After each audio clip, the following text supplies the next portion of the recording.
Hello everybody, Marcos Villegas here with Jessie Vargas. Fight week, Canelo versus Chavez Jr. And it's been a long week for me, man, but I know you've been enjoying the week. It's been a lot of stuff going on over here in Las Vegas with this fight. A lot of people are on one side or the other.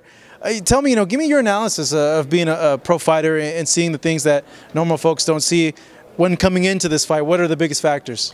Well, first of all, as you mentioned, Marcos, the fight fans are divided. You know what I mean? Two sections of Mexico. One section is with Chavez Jr. The other section is with Canelo. It's like East, kind of like when it was East Coast, West Coast, but in Mexico. But then again, that's a good analogy. I haven't heard that. Yeah, exactly. And then again, you also have to understand that a lot of fight fans want to see that name Chavez grow once again. You know what I mean? They want to live the past. You know what I mean? In Chavez Jr. in the present. And some other fight fans just want to see Canelo do well and actually have live up to his expectations.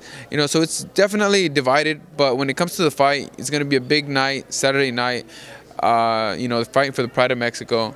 The winner from this fight on will represent Mexico with a lot of pride and honor, and the fight fans will be behind him 100%. How do you break down the fight, Jesse? Like, how do you really see it playing out on that Saturday night? And is it going to be a fight where it's going to be like the Joshua Klitschko fight where both fighters will have their moments, or do you think it might be in favor of someone totally in the fight? It's two different fighters. Compared to Klitschko, Joshua, this is two young fighters, Canelo and Chavez Jr.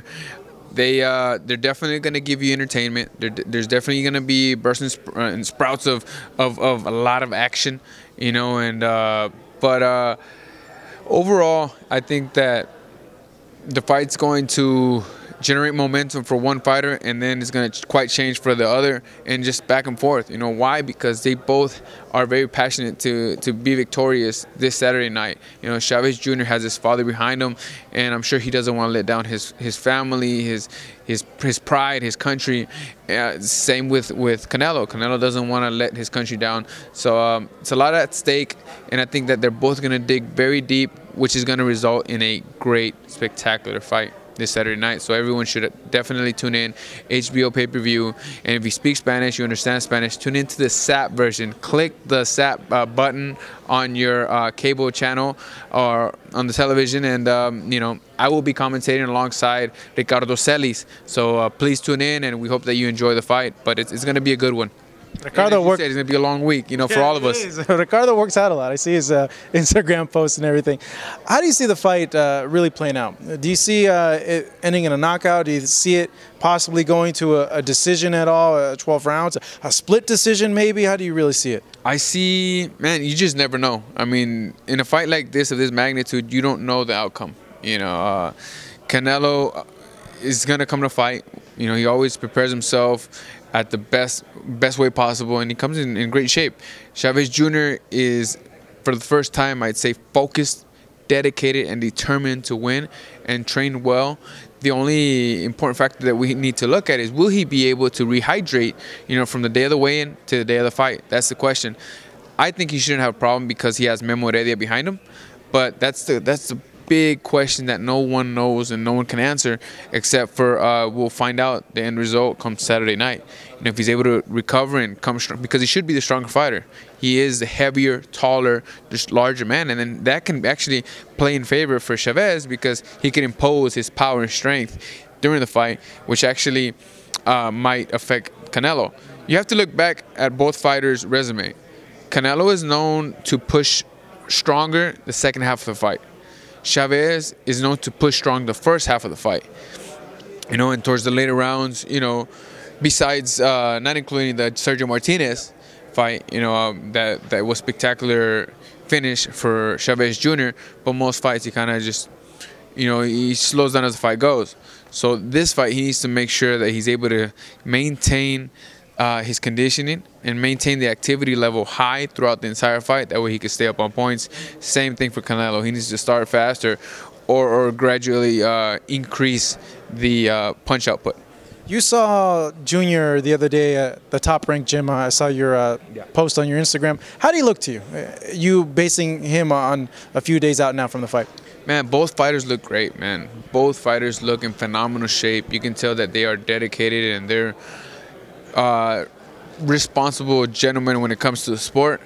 You know, Chavez, I know he's had a past, but it seems like this time he doesn't want to let his fans down. He doesn't want to let his father down. You know, and Canelo, he's always been the type of fighter and the personality to be dedicated to his craft. So they both look in tremendous shape.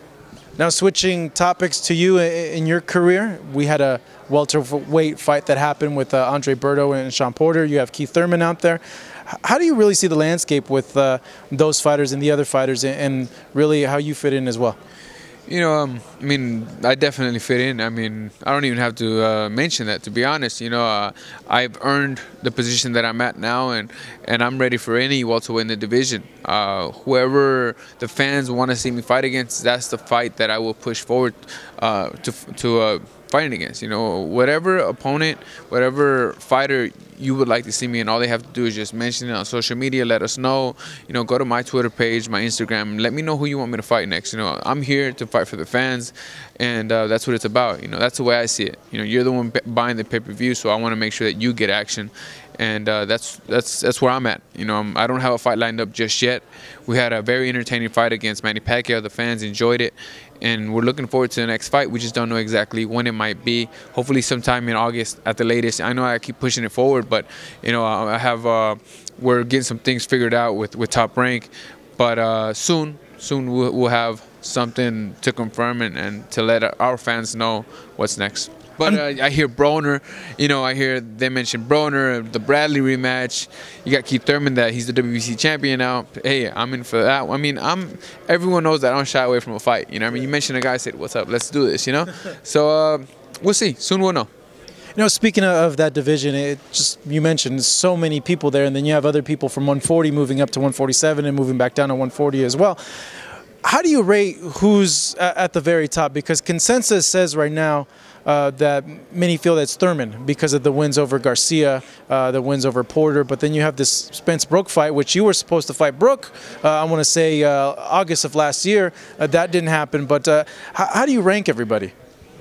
Everybody, I mean, I'd say that that's only something that the fans could do. We as fighters can't really rank ourselves. The fans should be able to rank us and give their opinion on who they think should be number 1, 2, 3, 4. But definitely, from what's proven, I can say that Manny Pacquiao is number 1. You know, just because of experience and how long he's been in the game and the victories he's had. You know, we had a very entertaining fight, which I would be open for a rematch just because the fans enjoyed it. You know, and I know that that's what the fans want. You know, just a fight that's going to give you an absolute war and two fighters giving it their best, not giving up, and you know, coming back shot after shot. So I'm definitely open for the rematch, but when it comes to ranking the fighters, only the fans can do that. Well, I hope it's pretty quick that you come in and returned, Jesse. I know fans are going to go ahead and want to see you back. And like you mentioned, there's a lot of fighters out there that would make good matches for you. The welterweight division is stacked, so I'm happy to be one of the top elite fighters in the welterweight division, and soon one of the best fighter. You know, that's my ultimate goal, so I'm working toward that, and soon we'll be back in the ring to prove it. Can you give me a quick pick of who you picking on Saturday night? Saturday night, I don't have a pick. You know, both fighters are. It's a 50-50 shot for both fighters. You know, lots at risk, and I'm definitely going to sit down as a boxing fan and just enjoy a great night of boxing and let the best man win. All right, Jesse, thank you so much. Really appreciate it. Here with Jessie Vargas, expects a return, hopefully, in August. We're here in Las Vegas, Marcos Villegas, for Fight Up TV.